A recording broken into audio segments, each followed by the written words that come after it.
Hey guys, it's Rocky from WeLearnChess.com and hope to post a couple videos in the next couple days. So for this video, I'm actually going to post two games that I played in the Smith-Morra Gambit. A lot of fun. And the first game is a game where I actually played against an international master. So I have some previous videos where I played against national master and a FIDE master. I don't think I've ever played against an international master before, either online or in person. Yeah, this is an interesting game. It was a 5-0 game, blitz game on chess.com, so no increment, quick time control. And to be fair to my opponent here, I mean, probably he was stronger in earlier years. I just quickly looked him up now before the video, and it looks like, yeah, he was born in 54, so what's that, like 62 or something. So yeah, he's getting up there a little bit. Although his rating, it looks like, well, I don't know how, this is chessrating.info. On his FIDE rating, so I didn't actually look at the FIDE site now that I think about it, but anyway, his rating has gone up a little bit in the past couple years, but probably, like, if I were to look back, 15-20 years, he was probably a lot stronger. That's just, I guess, how it goes with chess. And also, who knows, I mean, you play online, people get distracted, people play 20 games in a row, I mean, who knows what was going on. But yeah, I was able to play a good game against him, so let's check it out. And let me switch over to the live chess server here. So yeah, I had the white pieces, obviously. He played the Sicilian, and I played a Smith-Morra. He kind of sort of declined it in the beginning, and still we're in this where he could take it, take the pawn, and he didn't, so he played some line. I don't think I've ever seen this one before. So I'm not sure if what I played was best. It probably isn't. I think what the computer wanted to do was something like take this pawn, let him take, play bishop here, and then I don't even remember what the computer wanted to do, but it was something like, yeah, something like this, and then I don't even know, yeah, something like this I think was the line, where I don't know, I mean, white has the hanging pawns, and there's a lot of simplification, so I'm not sure how much I like this. But white does have, the knight develops, the queen's nicely centralized, the bishop's going to get out, and I'm going to castle. So I will have a sort of a short-term, probably initiative, but I'll have fewer pieces to deal with, to be able to do something with. So I'm not sure about that. So anyway, I played e5, and I'm not sure if these are all the best moves. I don't think they are, actually. But I didn't play anything too egregious for most of the game until we got like a little bit further. So we did get some simplification here, but here I'm not down a pawn, although I do have the IQP. And usually you don't want to simplify too much when you have this potentially weak pawn. But okay, we got this. And here the computer had pointed out that for black, like rook c8 was actually pretty good, because after maybe castling, and now if he wants to win the pawn, probably actually he could play... yeah, somewhere he could play the knight somewhere, I guess. Maybe before that he could have played the knight over, I don't know. But anyway, the point is that I guess there's more simplification happening than what happened in the game. At least that's my intuition of what probably is the point. So kind of getting closer to my weaknesses being more of a vulnerability. But okay, he played knight e4. And I castled, so of course giving up this pawn. I mean, I was going to sack a pawn anyway in the opening, so it's not like it bothered me that much. But the thing is, now we do have fewer pieces on the board. But okay, I'm not totally lost here, I don't think. I mean, he can win another pawn if he wants, and he does take it. It seems really, really greedy. I mean, taking that lets me play bishop a3, and he can't castle short anyway. Probably, the computer wanted to castle long at some point, maybe even here. But now for the cost of a couple pawns, I've got like a pretty dangerous looking position, I think. At least it feels that way. I was kind of wondering if maybe he could find some way to simplify. I'm not really sure. Like maybe he could play rook c8 and then try to play the bishop over. I mean, he's got to do that somehow. But okay, he just tried to, I guess, kind of solidify his position. And I wanted to try to hit weak points if I could. So I'm not quite sure if I did such a great job. I mean, the bishop is protecting the square, so I don't even remember if I saw that. But okay, he still can't castle, so, and he's creating weaknesses now. And one of the things I've noticed with the Smith-Morra is that you do go down material in the beginning. I mean, usually you're only down one pawn, but often in order for black to like really avoid some serious problems, he's got to give the pawn back. And a lot of times after black gives the pawn back, like a lot of times it'll be the d pawn, not only does black have to give the pawn back, but he has to still cede some initiative to white. So white gets an initiative for the cost of no material, actually. We'll see a little bit of that in the next game. Okay, so anyway, I have to move the queen, obviously. He's got some really open squares around his king. Really open dark squares, but he still does have his dark square bishop. Okay, so now I'm hitting this pawn, so I'm just always trying to play with the tempo if I can. And here he offers the queen trade, which normally down 2 pawns I wouldn't take. But I saw that I was going to get really nice activity by doing this. So, and also he's hitting my pawn as well. So 3 pawns is probably a bit much. So I took this and I took the activity. And here he blunders immediately, and I blunder right back. So again, this is, this is an IM. So even if he is, getting up there, he's still a seasoned player.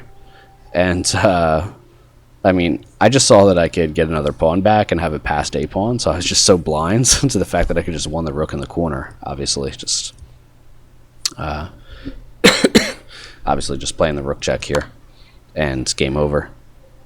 And so it actually means that he can't take the bishop back. He's got to play something like rook g8, so that on the rook check he can play the king and protect the rook. And if that's the case, then I can just either move the bishop or I can just take this pawn if I want. So yeah, basically the game was already over. But okay, as so often happens in my games, I don't see the win, so I'll just kind of play on for a little bit here.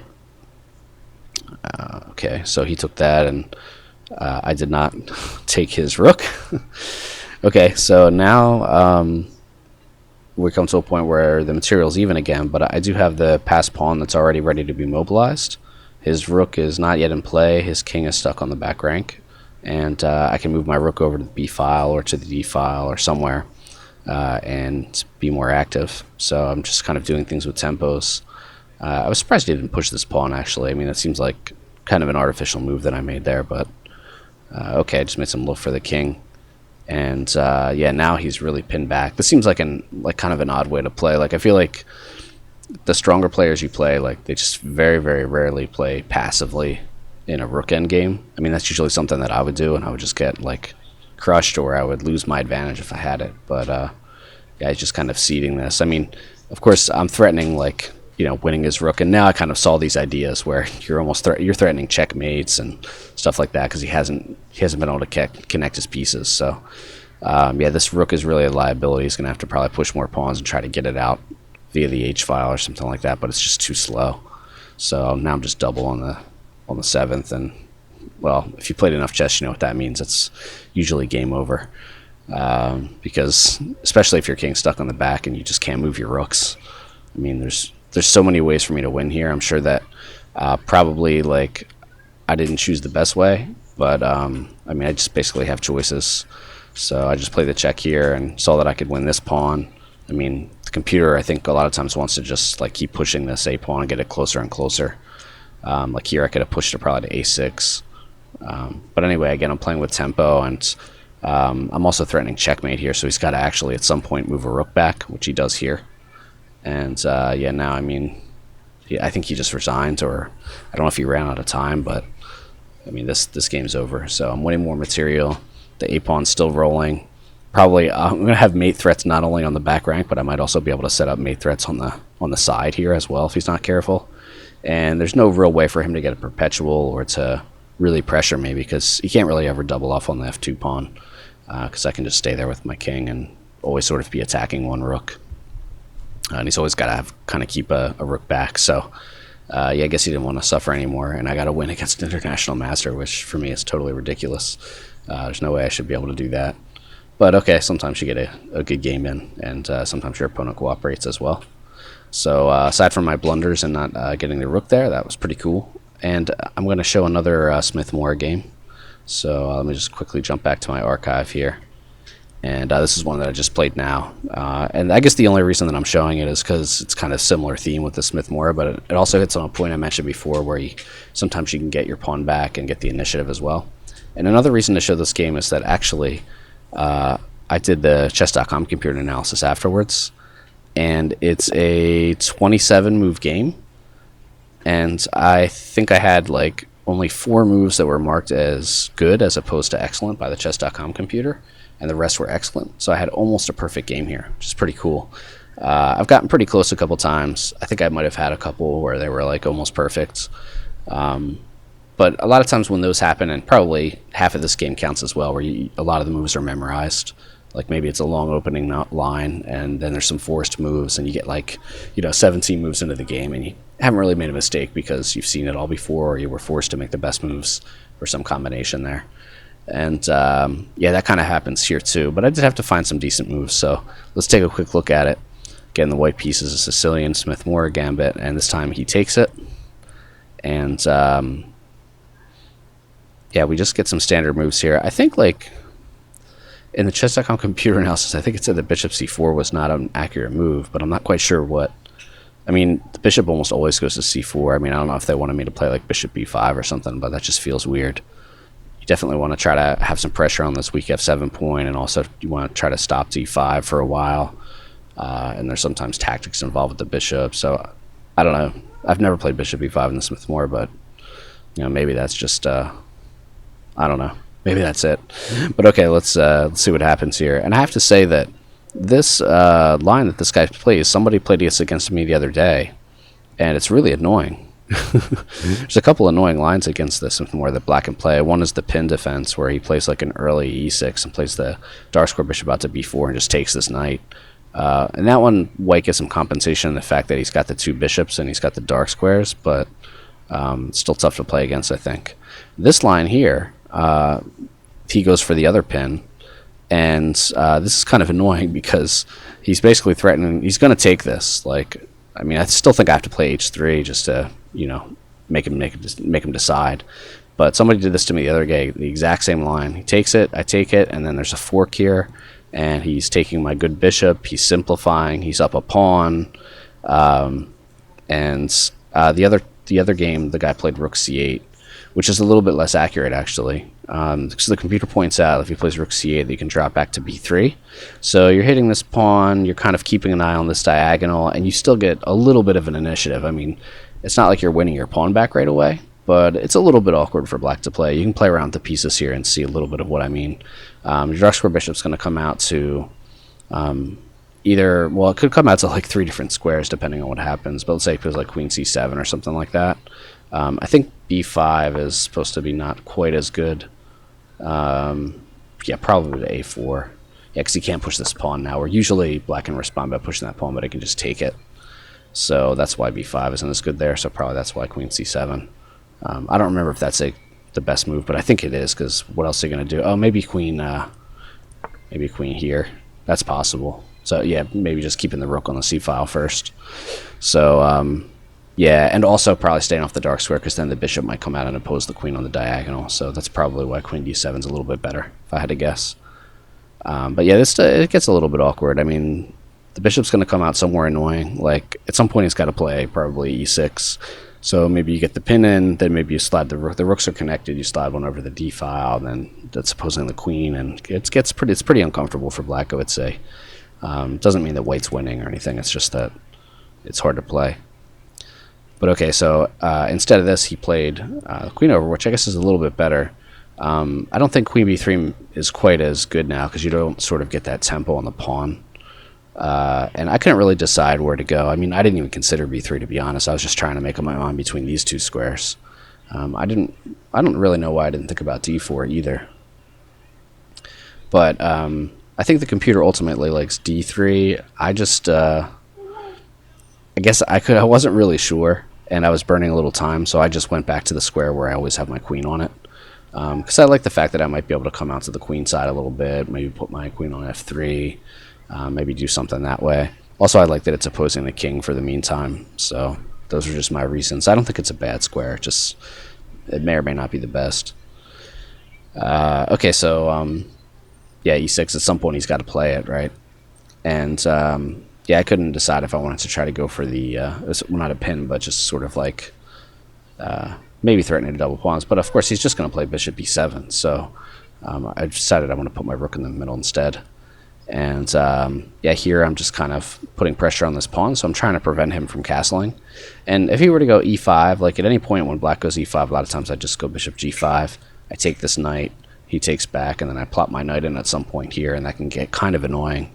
So that's just like a common theme in the Sicilian in general, where if this d5 square becomes really weak, a lot of times you can take this knight off with your bishop, and then you just get this eternal knight here on d5. Sometimes black can get a knight actually on your weak square on d4, but that wouldn't be the case here, obviously. The other difference, I think, between like a normal Sicilian and this is that obviously I'm down a pawn. So even with the eternal knight, you know, would I be able to do something with that? I don't know. I might be quicker on the c-file, because if I could play rook a c1 and oppose the queen, you might have to move the queen again, and then I might be faster on the open file, which is usually not the case. Usually black's a little faster on the open c-file. At least in my experience in the Sicilian. So, okay, so anyway, this is the position now. It's a little bit uncomfortable. He's got to deal with this somehow. He plays queen here. I'm not really sure what the best move would have been there, but he was protecting the pawn. He's still opposed by the bishop. And on top of that, now I stick my rook on c1, which was one of my other sort of slightly inaccurate moves, I guess, according to the computer. I don't see why. I mean, I think this is just like, it's a natural move to make. It makes things really uncomfortable for him, and it sets up some discoveries potentially with the knight. So yeah, I don't even remember what the computer wanted to play. Maybe like an e5 right away just to try to break things open. But okay, I mean, I'm castled. I've got my rooks connected. Both of my rooks are centralized. Both of my minor pieces are developed. My queen's developed. Everything's protected. So I'm down a pawn, but I have a lot of good things in exchange for that. So, okay, he finally castles, and that has to be a mistake. And here, I couldn't really make up my mind. I was trying to make knight here work, actually, the discovery that way, and then taking here. But I just felt like he was going to be able to maybe attack these queenside pawns a little bit with his queen.